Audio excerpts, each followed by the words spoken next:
మనిద్దరి మధ్యలో ఏ జన్మలో ఏ తీరని రుణం ఉందో, మరెందుకు ఇంతలో ఈ బంధనం ఇన్నింతలు పెరిగిందో. అమాయకమైన నీ చిన్నారి నవ్వును ఏ తల్లి కందో, ఇటే నీ దారి ఉందని నిన్ను ఏ సుడి గాలి పంపిందో.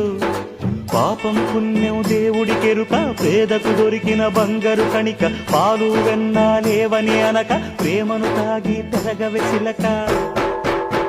వలేసే పాడు లోకం కంటపడక ఉండు నాయనక, ఇలా నా గుండెలోనే గువ్వల కొలు ఉండిపోయింక. ఇటే పొస్తే ఎముండైనా నిలేస్తానే, మరింక ఏ కీడు నీ వంక రాలేదు.